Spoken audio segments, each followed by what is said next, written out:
The International Positive Psychology Association's Positive Psychology Leader Series. I'm David J. Paulette, your host and founder of the series. I'm thrilled you're with us today.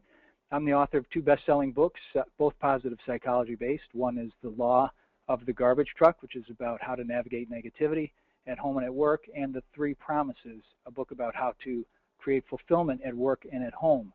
Now, I tell you, we have a great program today. And again, I'm grateful that you're able to join us.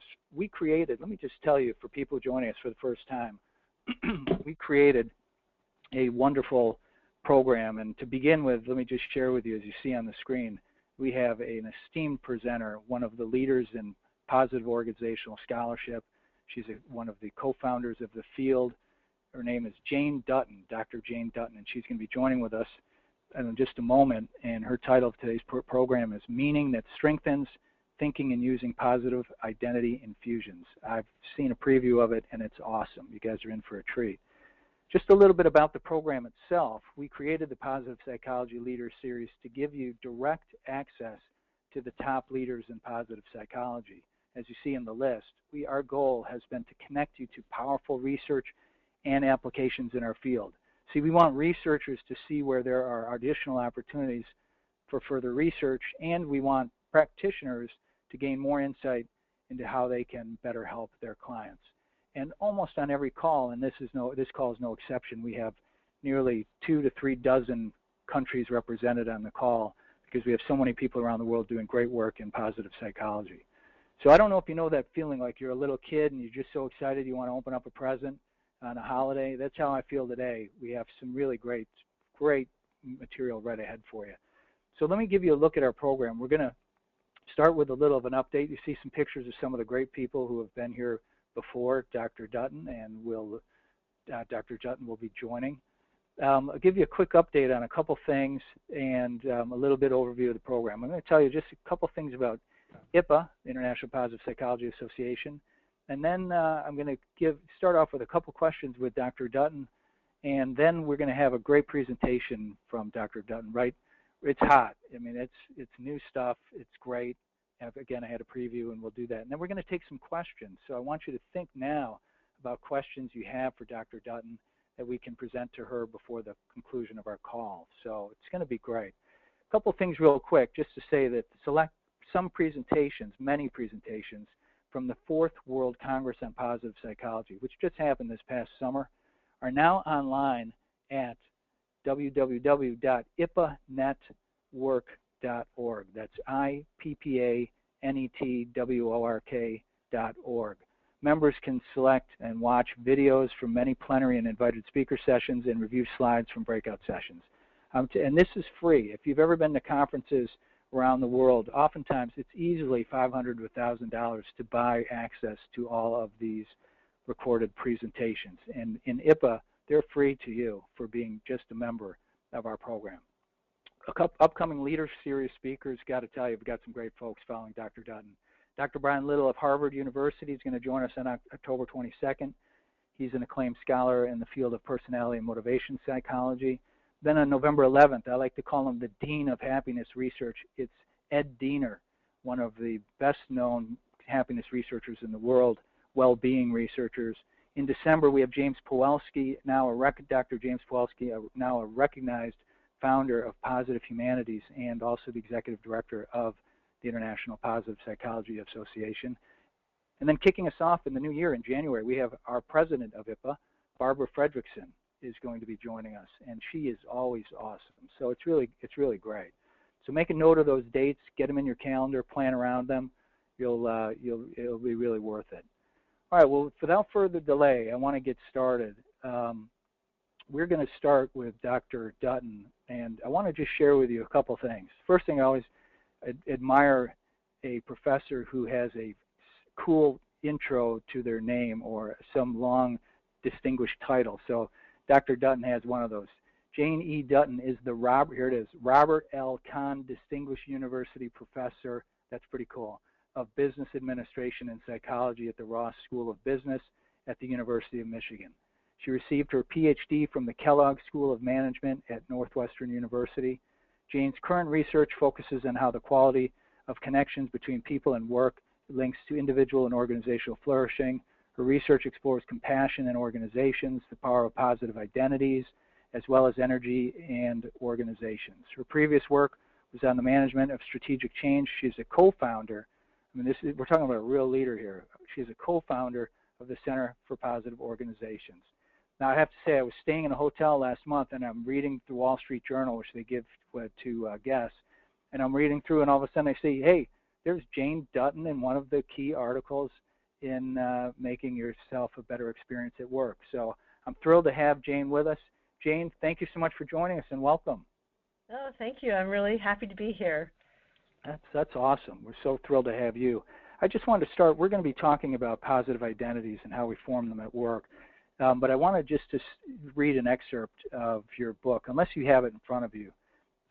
There's a paragraph that just really captures the essence of some of your earlier work in positive organizational scholarship, which I just think is awesome as well. Jane, should I read it?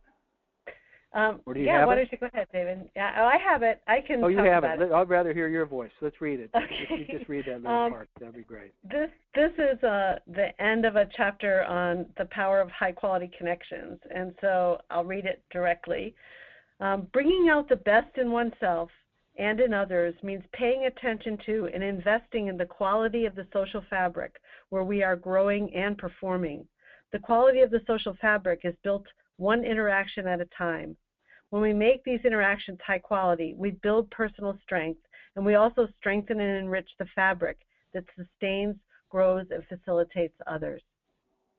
Yeah, and I wanted to point this out right in the beginning because we could spend a whole hour just on building high quality connections. This book, it comes from the book How to Be a Positive Leader, and it has contributors from leading thinkers on positive organizations. It's a fantastic book, really, really great. So, Jane, I'm going to pivot to the work that you're doing on flourishing identities at work. And the question that's in a book called Applied Positive Psychology, where you write a chapter 10, another great book, it starts off with this question. When you think of yourself at work, this is you writing, of course, you recognize it. When you think of yourself at work, how do you think you are faring? Are you flourishing at work, feeling a sense of engagement, motivation, growth, and learning? Or is languishing a better descriptor for your state of well-being? Jane, I just wanted to start off with just asking you, why is this question and your work so important to you? Well, it has partly comes from spending a lot of time in work organizations and teaching people who are working in organizations, and the sense that, and this is going to sound dramatic, but I really mean it, that organizations are killing people. A lot of work organizations are killing people kind of one day at a time. So the level of stress and depression and just sort of lack of optimism about what the future holds in work for people, I think is at a critical state. So my passion, and I mean I am passionate, I'm irrepressible about this, comes partly from all the benefits that I know are going to come from designing organizations to cultivate more flourishing, but also because of this vivid sense of the level of despair and numbness, lack of engagement that both research tells us, but my own experience teaching so many people who work in organizations, what that's taught me as well. You know, I can attest to your passion. 10 years ago when Marty Seligman started the MAP program, the Masters of Applied Positive Psychology program at University of Pennsylvania, I was in that class, and one of our guest lecturers was you. And you were so passionate back then and so just excited to share your wisdom and the reason behind your work. And I know over the years that hasn't wavered, and you hear it in your voice now. So it's really exciting to have such a passion as you do. Well, can I add one thing to that, David? Please, would you? I didn't say so. Part of I also have an appointment in psychology, so I'm very much an admirer and a consumer of psychological takes on flourishing. But again, my sense of urgency and passion comes from the fact that I don't think we're going to be able to make change happen fast enough. and deeply enough unless we can understand how to change institutions to cultivate more flourishing. And so, again, I would self-define as an organizational researcher, and that means for me, the positive organizational scholarship incorporates both positive psychology but also positive sociology. So it takes ideas about structures and collective processes really seriously. And again, I think to get the kind of social change and organizational change that we need on this planet, we've got to understand how to do this more at the institutional level. Because I don't think it will happen one individual at a time, but it has to happen much more rapidly. And that means we have to be able to harness the power of institutions to remedy some of the problems that we see, but also to unlock the potential that's in our communities. See, that's why I'm so excited about having you on our program, and so many people have requested that you be, is because you identify and you focus on two things: how to help the individual, how to help us within our control do things that make our experience better, but how do we do it organizationally? So you take it from both angles, and it makes a real difference. And it's interesting too, Jenny Brennan, who is our awesome producer of our program, she found a journal article on burnout prevention, and it was interesting that she found out of 25 studies, 17 were person-directed interventions and 2 were organization-directed, and 6 were a combination of both. And what was interesting is that they found in the short term, the person-centered interventions helped in the short term, but the combination interventions on the organizational scale and the individual scale actually really made the biggest difference. And that's what your work is about, which is really exciting. Well, I'm trying, but I have to also say that those of us who work in this space, in the more complicated organizational space, I think have to have, an attitude of humility that it's rare that, single interventions, even if they're complex, organizations are complicated beasts. And so you can make changes in one aspect of an organization, and there's no guarantee necessarily that it's going to have the kind of ripple or contagion effects that we might believe would happen based on just pure psychology. So I over the years, I've acquired a sense of reservation. It hasn't dwindled my hope, but it has, made me more modest in my claims about both the length of time that it takes to achieve the kinds of interventions and improvements that we want, but also to be really open to the need for constant change and adjustment that comes from trying to intervene and work with complex organizational systems.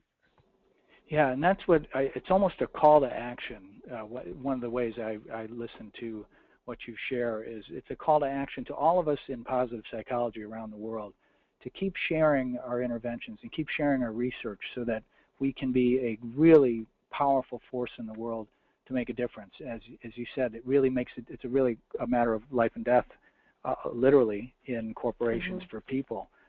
So with that in mind, it's unfair. I already know what you're going to present, and I'm excited about it. So let's pivot to your presentation. It's an overview for all of you on the call. If you're just joining us, I'm with Dr. Jane Dutton of the University of Michigan. I'm David Paulet, and you're participating in the Positive Psychology Leaders Series.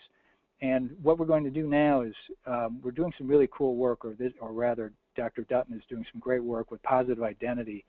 And so I'm going to turn it to her for about 20 minutes, 25 minutes or so on an overview and presentation of research and application in this exciting connection to building the strength of individuals and organizations. So I'll turn it over to you, Jane. Okay, thank you, David. You bet. All right, so I'll begin with what I'm hoping in our time together that we'll achieve.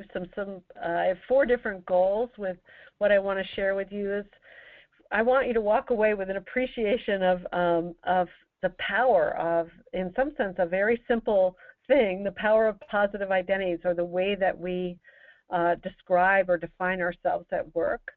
I hope people leave with a sense of that there's multiple ways of thinking about positivity identities. And I'm going to give you one particular model or framework for thinking about them.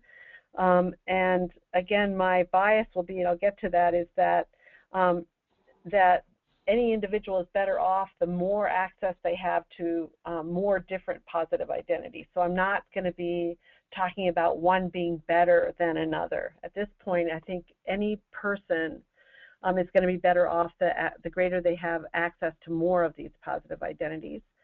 I'm going to zoom in also a little bit on one tool that we've been working with for several years at the Center for Positive Organizations called the Reflected Best Self. And I think of that as a positive identity infusion. So I want to give you a little bit of a taste of that.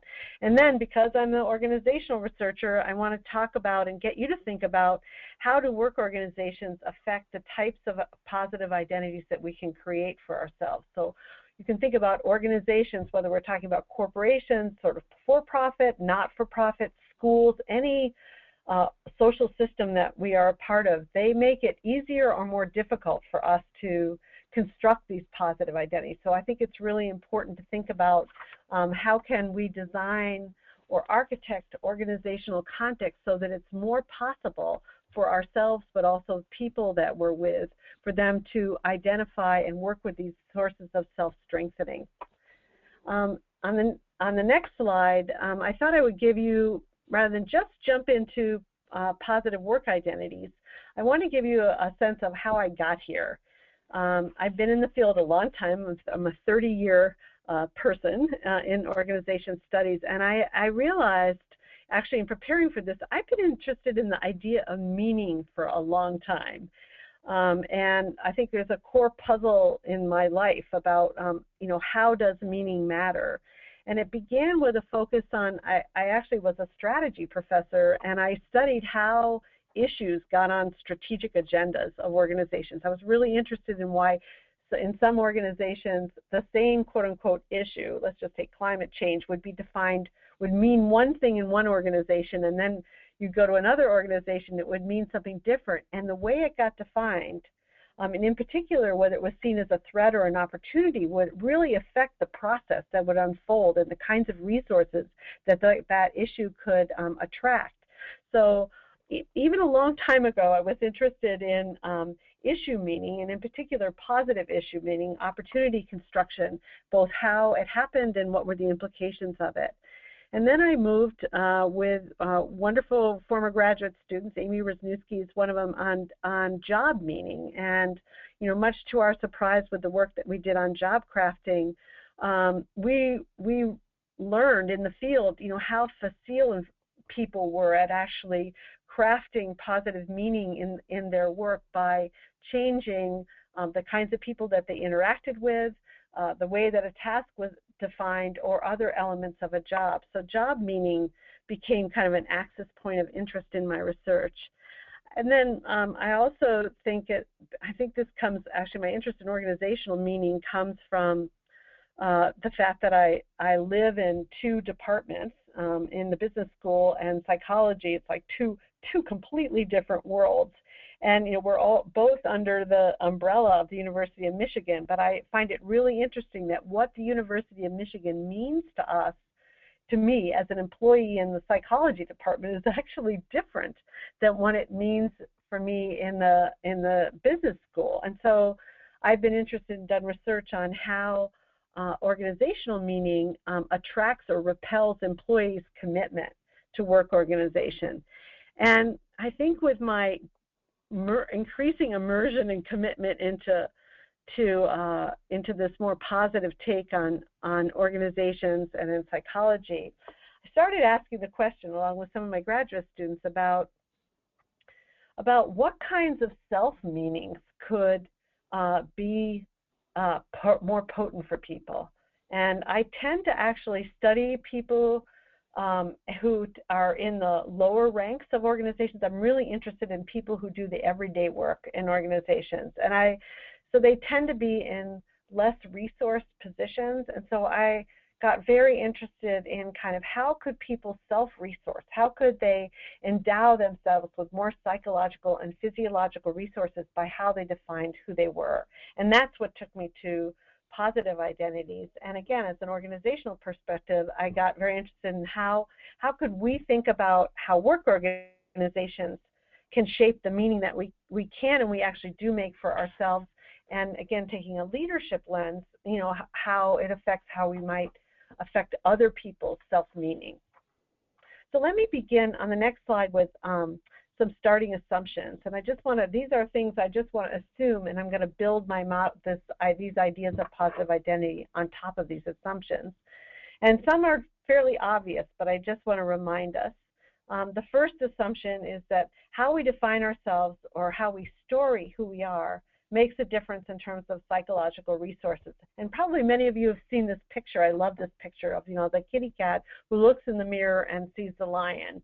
And I don't know about you, but again, I find myself, you know, in different organizations, you know, work or non-work, sort of feeling sometimes like I'm a lion and other times like I'm a meek kitty cat.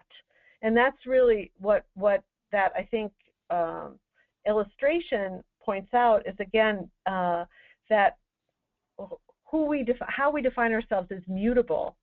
It is sensitive to the context, and it matters for the kinds of psychological, how strong we feel, how vital we feel, or how unsure and diminished we might feel. A second assumption, which I don't think we have to look too far to affirm, is that we are all, no matter what roles we're in, as leaders, employees, students, whatever, we are under more and more pressure to do more with less. There's more press to be resilient, innovative, strong, smart, all those kinds of things, and we're asked to do that in a shorter period of time with less resources. So it raises the question about how can we unlock potential from within? Given that the demands in some sense are increasing, what do we have at our disposal to meet this rising demand for the kinds of states of human existence, like innovation, creativity, strength that our organizations are requiring from us?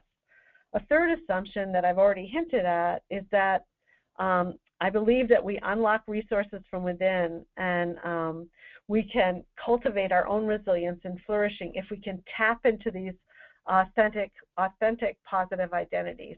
So I think about them as little well springs of our human capacity or capability. And what I love about this is it doesn't cost money.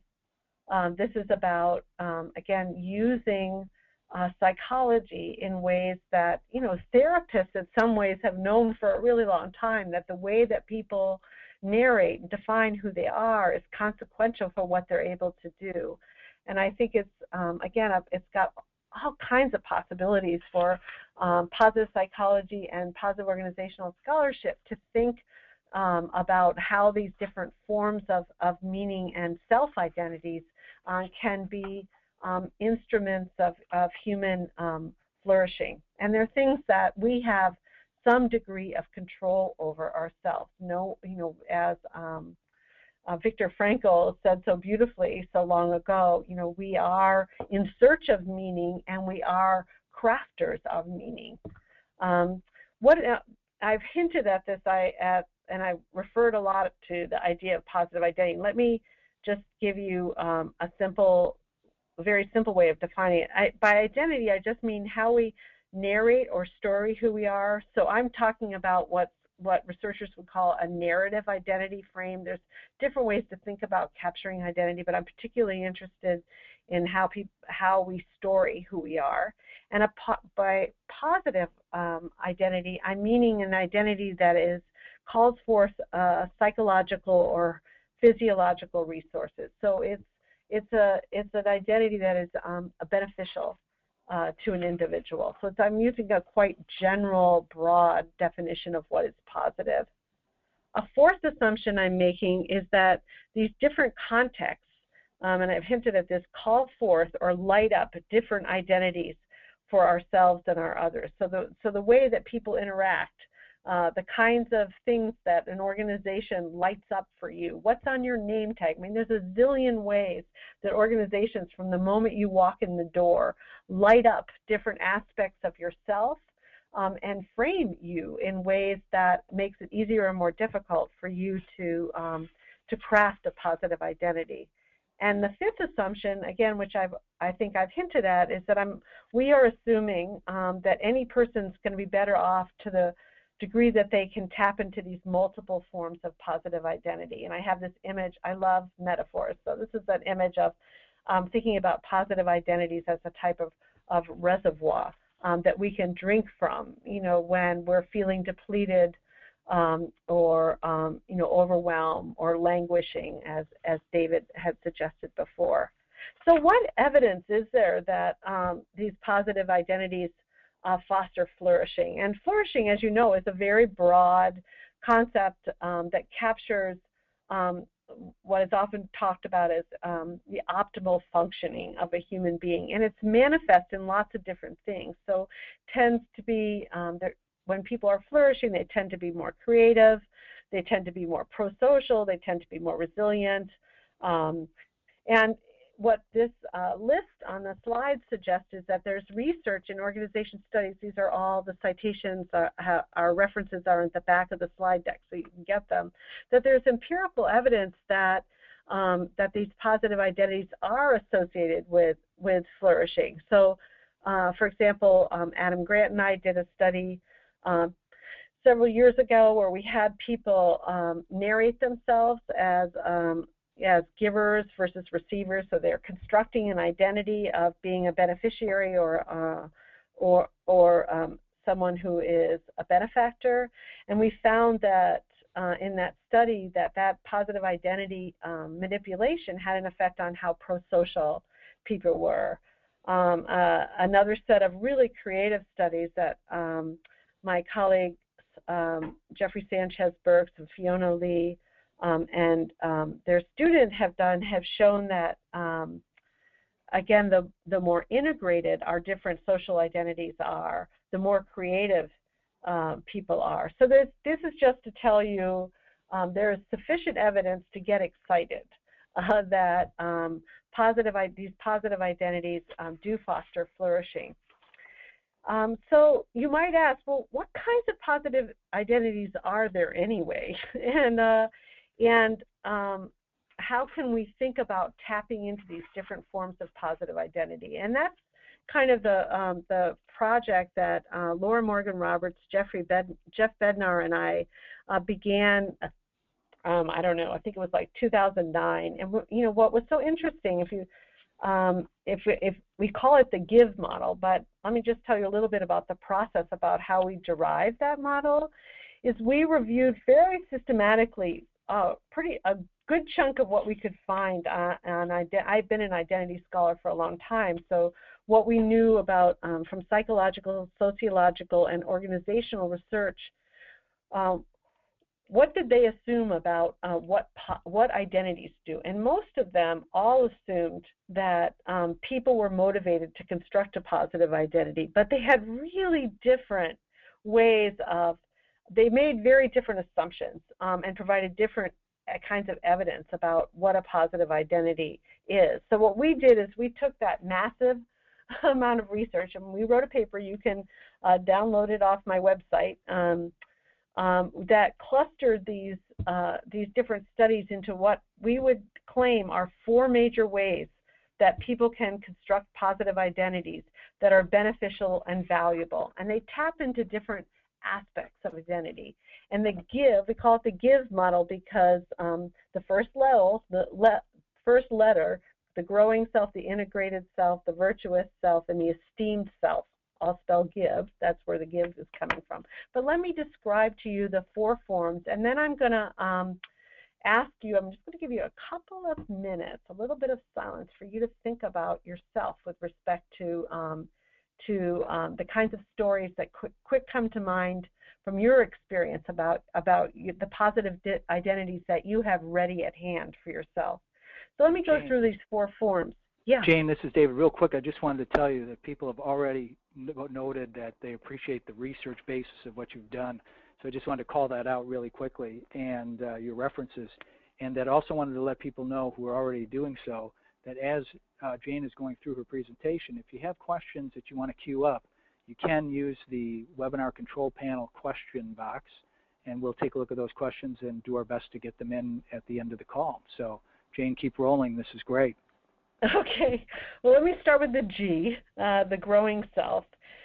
So the idea here is that any one of us, to varying degrees, can define ourselves, especially at work. Again, I'm interested primarily in work identities, as more or less of being a growing self. So if I'm a positive identity about the growing self, it means I'm defining myself as someone who's progressing towards the person I want to become.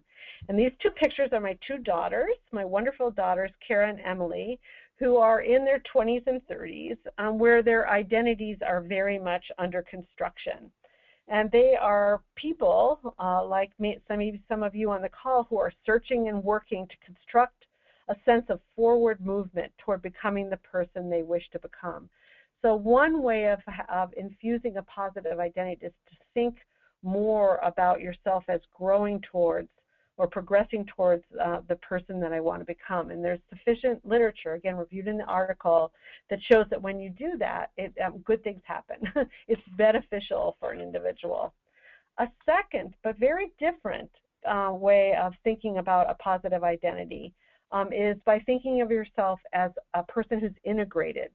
That your different selves, your different social identities are integrated or complementary or fitting together. And the pictures I have here are meant to sort of trigger for you different identities that can, again, be more or less integrated. So Danica Patrick, as I understand it, is quite a famous race car driver, but she's unusual in that she's a female. And again, you could imagine her defining herself, more easily or more difficult way, as seeing the fact that she's a race car driver, her sort of occupational identity, as more or less complementary to being a female. Similarly, the idea of male nurse, or the idea, the third picture on the right, is sort of the working mother.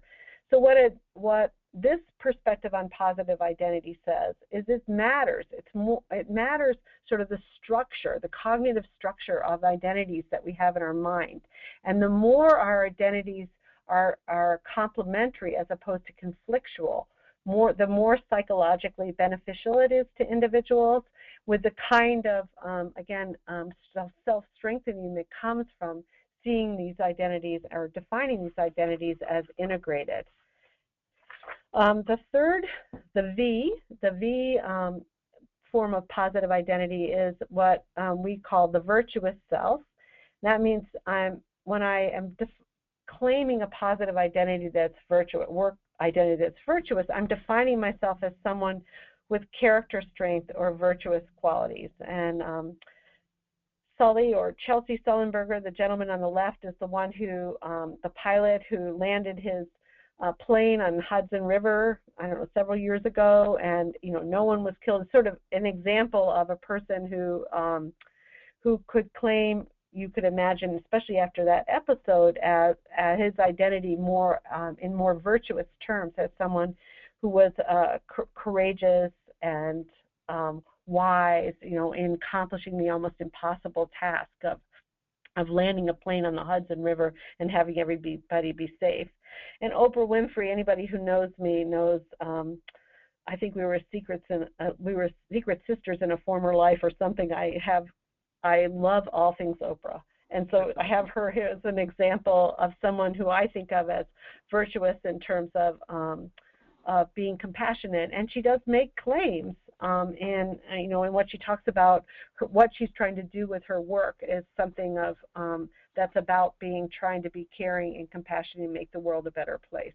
But any one of us, again, to varying degrees, can claim or integrate those kinds of qualities into the way that we define ourselves. And being in some kinds of work organizations, it's easy to see yourself this way. For example, organizations that use strengths-based practices would be an example where, the way that the organization brings you on board and integrates you and has you meet people is constantly using the language of strengths and virtues. That's an example of an organization where the virtuous self would be potentially more available.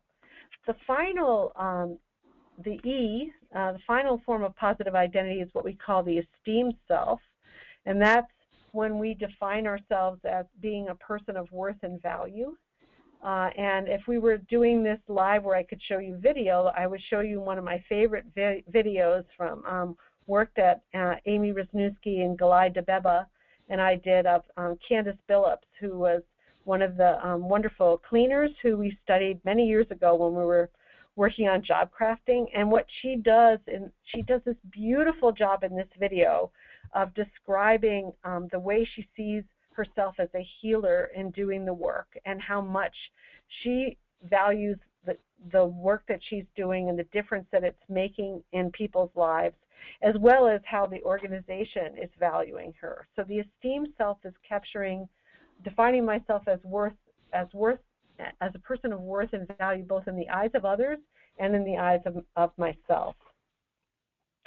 So that gives you these 4 different, I hope, kind of really unique ways of thinking about how to define yourself, how to construct sort of a positive identity. And what we've worked with is trying to come up with a simple intervention, or what we call a tool, to help people make these identities more salient. And we call them positive identity infusions. And again, we're doing this research now. Again, it's very much in process where we're actually doing these infusions in studies to see if we can, in our own work, produce the kinds of physiological and psychological boosts that we think happen with these positive identity infusions. But for now, I've done enough workshops with this kind of work that I know, again, it's anecdotal, that people find this way of thinking of these different ways of thinking about themselves, these different sort of lenses on themselves, to be really helpful and oftentimes, again, very uplifting. So the next slide that has the positive identity infusion tool, you can't read, but it's to give you a picture of kind of what it looks like. It's just a single page, which is asking people to recall 4 different stories about themselves. So let me give you the core prompts for the positive identity infusions, and let me warn you that this is the time I'm just going to at least pause for a quiet minute for you to think about. If you were sitting in a room with me in a workshop and asked to fill this out, to actually think of these stories, see what comes to mind. So this would be the examples of the prompts. So the first prompt would be to think of a time at work when I saw myself progressing towards the person I want to become.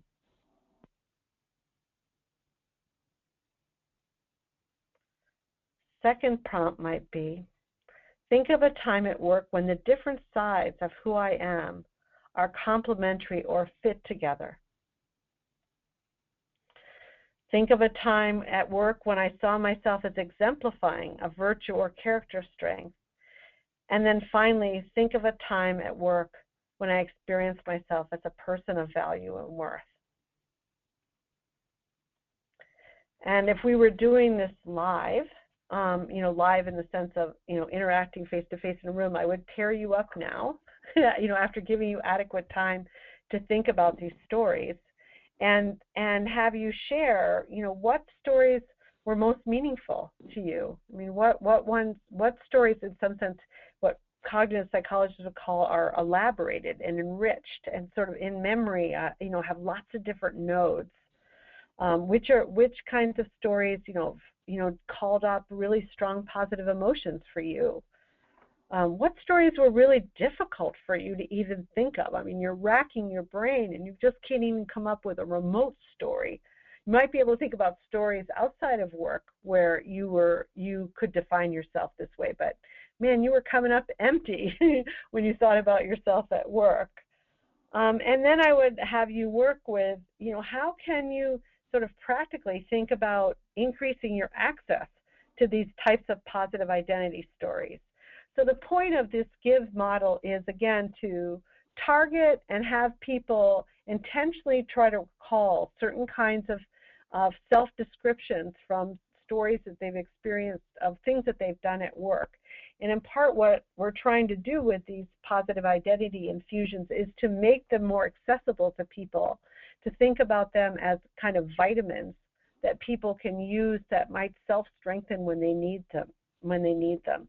But there's a lot, again, as I suggested at the beginning, this is a work in progress, and I think if you tried it, you would find it to be really generative. People love talking about this, and again, from the kinds of evaluations that I've gotten at the end, people usually have very useful things that they learn about themselves and get them thinking differently about their organizations and the context that they're part of as a basis of these simple reflections. So let me move to this latter part of what I want to talk to you about, because again, I am an organizational researcher, and I do believe that organizations matter a lot. And again, making either increasing or magnifying these positive processes, like in this case, positive identity construction, or in shutting it down or actually working in the reverse direction. So we might ask, how do work organizations matter? And again, back to my love of analogies and metaphors, I think of work organizations as gardens, and I think of people like plants. And think about your own experience, when, where, and why, in some gardens or in some work organizations, or again, it doesn't have to be work or any organization, do you feel like a flowering plant that is, showing its full colors, and in other gardens you feel like a flower who is wilting? And again, my argument is that one way we can help ourselves bloom and help others bloom is by making these kinds of positive identities more accessible and more authentic for people. So it leads to this very practical question about how can work organizations foster individuals' constructions of positive work identities. And I'm just going to give you a couple of examples. These are examples for me close at home, but hopefully they will have applicability to you. And again, we've written about this, so if you get interested in how organizations can foster these positive identity constructions, again, go on my website, go under the Identity tab, and you can download, there's a chapter that's specifically focused on this. But one thing we know, if we think about organizational culture, is that symbols matter. Organizational cultures are the backdrop for lots of people making meaning of lots of things. And in the case of positive identities, because work organizations, we often identify with the organization as a whole. In my case, sort of thinking about the University of Michigan, we have this thing called the Block M, which you see here, which, I see that symbol and I think leaders in the best. That's what comes, because that's what I associate with that symbol. Well, that phrase, sort of puts, to the degree that I identify with the University of Michigan, it makes it very easy for me to take on the identity of leader in the best. So that's like the E, the esteemed positive identity. That's like an example of an organization using symbols to infuse a positive identity. So when I think about leaders in the best, again, the idea is that I'm psychologically stronger. And for those of you who are American football fans and are aware of what's happening at the University of Michigan football team, that infusion is a lot more powerful after last week. We've had a very bad football team for several years. There's a lot of hope in the air. So leaders in the best has more potency right now. So what symbols, exist in your organization, and what are they calling up or shutting out? Sorry, David, would you want to ask something? Oh no, I just had to say you speak the truth about University of Michigan football. You are on the upswing. Anyway, that's a long story. Yeah, I didn't start out a football fan, but you cannot be a teacher here and not know football, because the students will discount you totally. So I know football now.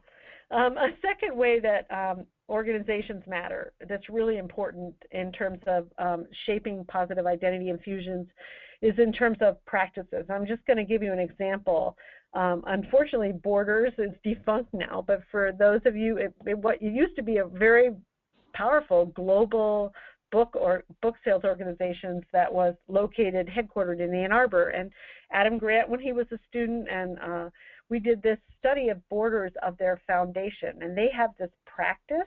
They had a practice where employees who worked in the bookstores could give $1 of their pay every week into a sort of a pool that any employee could call on globally if they were having financial or other kinds of problems.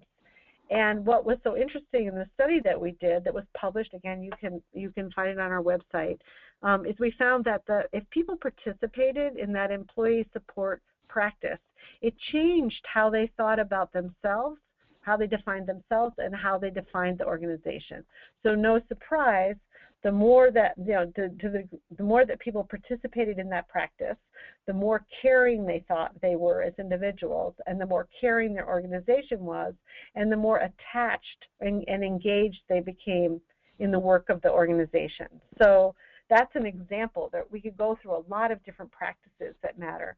And finally, work colleagues matter. So that's a picture of my wonderful colleagues in the Ross School of Business and the Management and Organizations Department. And again, I really notice, because I have these dual memberships in different organizations, that colleagues, by the kinds of conversations that we have, enact us in really different ways. They reinforce different views of who we are. And so, thinking about, again, the community of people that you work with as important shapers, not just of social support and all those other good things, but actually shaping who we know ourselves to be and who we think we can become over time.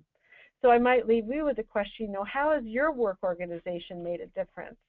And I provide in the next slide, a number of different examples about different things that organizations can do that make, like, the growing identity, the integrated identity, the virtuous identity, and esteemed identity more likely.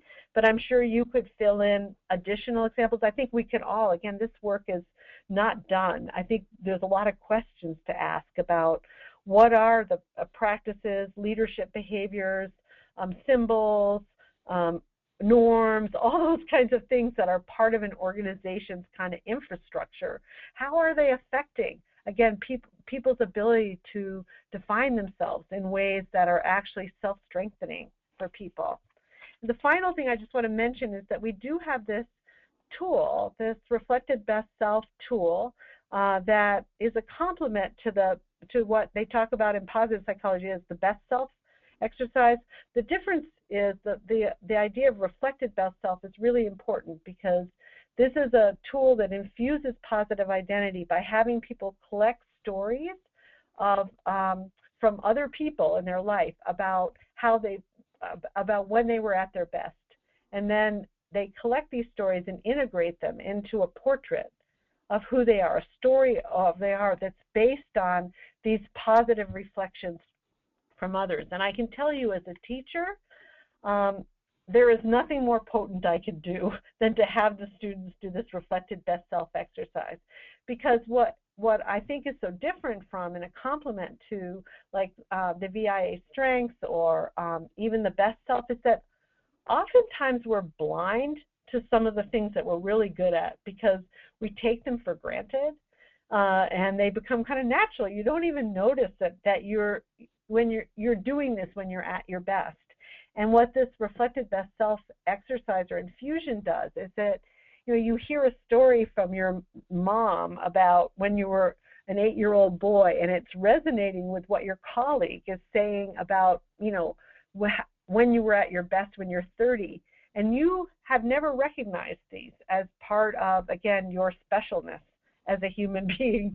And those stories, trying to integrate these stories and look for themes across, it's just a really powerful infusion. And I just cite a study here. We have a postdoc, Julia Lee, who's joined us at the center, who did her dissertation on the reflected best self, and has worked with others and shown that this intervention has really powerful effects on the body, on immune reactions, vagal tone, positive affect, etc. So if you're interested in that, I can let you know how to contact Julia Lee. So let me close up my talking at you with just a couple of takeaways that I hope you'll take with you. I mean, one is just remembering that how we define who we are matters, and that it's highly sensitive to the context.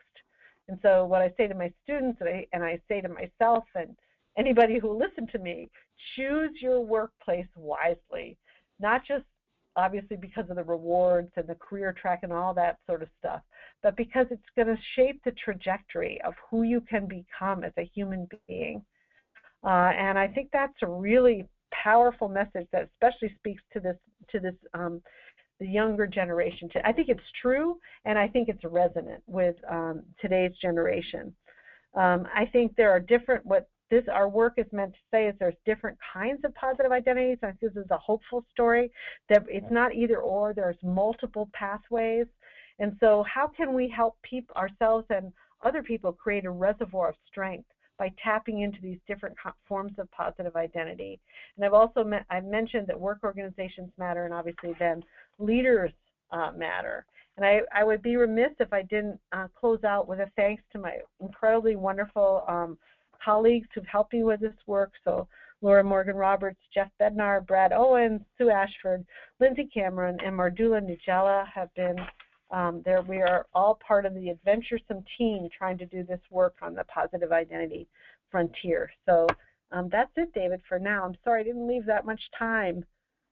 No, this is great. I'll tell you, because you were answering questions as we went. People were asking questions, and I said, well, there's another one that was answered. So that's awesome.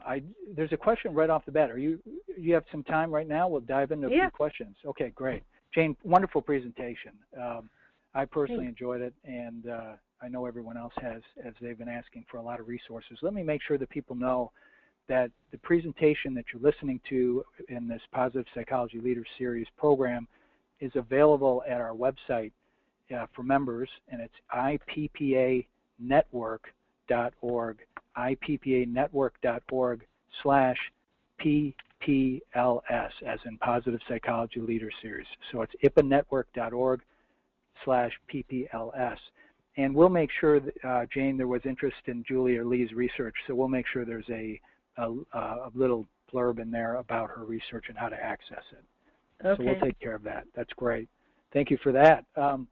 So one of the questions, we have a magic wand question. Well, let me start, actually. We have so many questions that have come in, and they're all awesome. The first one just touches on the reflective best self exercise. And it's written in this way, and I think it's well written for a lot of us. Scott Crabtree asks the question, the reflective best self exercise is awesome and clearly works. It's also work intensive and can come across as self-centered. And so the question for us is, and some other people had asked a similar question, could you tell us any suggestions for how we could overcome these barriers to using it, or how might we frame the request of these people that will be giving us their feedback on Reflect the Best Self? Well, what's so interesting, well, first of all, if you acquire the Reflected Best Self off of the center's website, the Center for Positive website, you can also request a teacher guide, and there's all kinds of hints and things in there to help you, like if you were coaching or something with, different ways to respond to concerns that students might have. Like we have some students where there's, cultural differences, and they are literally uncomfortable just asking for positive. And so if people want to ask for both positive and negative stories, we just ask that people get them in separate emails, and then put the negative stories kind of in a separate, don't look at those at the same time you're looking at the positive stories. So there's some operational ways of doing this that both honor and then mitigate some of the concerns that people have about just asking for positive. But I will say, from doing this and then having lots of other people do it as well, that the framing of it as a gift, that oftentimes the people who are asked love to give these stories. These are oftentimes the stories that are told when people have died, and they never hear the stories. And they experience them as an opportunity to give a gift. The gift is the 3 stories. So, with the tool, there are some suggestions for the kinds of emails that you can send out, the requests that I think have more of that gift-giving kind of framing. And similarly, we use this with our leadership training. We use it with all our undergrads. We use it with our executive leadership training. And oftentimes what people's experience is, oh my gosh, this is so transformational. Now I want to be sure to give other people these best self stories. Because again, they're always, the idea, remember, these are narratives they're already there. We have them. What this process is doing is just bringing them to the surface, not to celebrate someone's life after they're gone, but while they're alive, in ways that hopefully, again, replenish and strengthen them today. So I hope that answers, that honors. The question is a really legitimate question. I guess I would encourage you to try it, because at a small scale, and see if some of the questioner's concerns would be allayed, because again, on average, I mean, majority is very, very, people experience it as a privilege to both contribute these stories, but also to receive these stories. It's funny. I think, Jane, we've all gone to high school reunions or college reunions or family reunions, and it just seems like, boy, wouldn't it be great if we could include in the informal agenda the sharing of these positive stories, these reflected best self stories, because it is amazing when we go back years and someone says something to us so positively, and we say, wow, I never knew that, and wouldn't it have been great to know that, or know these things before we leave companies. Yeah, can I add one other thing, please, David, about it? So the power of this, the power of the story is really important, because, especially for organizations, because again, unlike the strengths, descriptions of self that come from adjectives, I am compassion, I am caring. What are in these stories is accounts of how you were at your best in a particular situation. So they have a more elaborate, they communicate to people a more nuanced sense of how they're adding value. So again, if part of what you're learning is kind of what your special place in the world is, because you're able to, be at your best and add value in particular places. Again, because of my interest in job crafting and people being able to craft their works in ways that play to what they're authentically good at and enjoy, these stories carry a lot of wisdom and information about that in particular situations, this is the kind of value that I'm adding. Yeah, that's fantastic. Fantastic. I've had a whole bunch of comments, Jane, by the way, people just saying, brilliant, love the presentation, can't wait to go back and listen to more. So this is awesome. We're going to squeeze in 2 questions. They're the magic wand questions, of the Positive Organizational Scholarship participation in today's IPA Positive Psychology Leader Series. So I get to give you a magic wand, and submit first. All right. So and you can only use it for what I ask you for. Or else, I don't want you'll give it to the University of Michigan football team. And so here's the question. Because the membership is made up of researchers and practitioners. The first one is, if you could wave your magic wand and have what you wanted in terms of research conducted in the next year or 2, what research would you like to see our researchers conduct to help move this initiative along? Yeah, so it's not easy. But I'll tell you what comes to mind is we need real field experiments in real organizations where we're changing practices that over time, we can see the effect on not just on performance, but on well-being and resilience and other indicators of flourishing. So I don't think that this kind of even though I'm doing some more lab-like studies, I am very aware of, and my colleagues are very aware of, the limitations. We have a couple of companies that I think we're going to be able to do field experiments in organizations that have some of the complexities of real work. So that's what I would want. I would want real field experiments in real organizations, both in work contexts where people are constrained in what they can do, and also in work contexts where people have a lot of freedom in what they can do. So I want to see that this positive identity infusions through changes in practices have as much impact as, on professionals as they do on first-line workers, for example. That's great.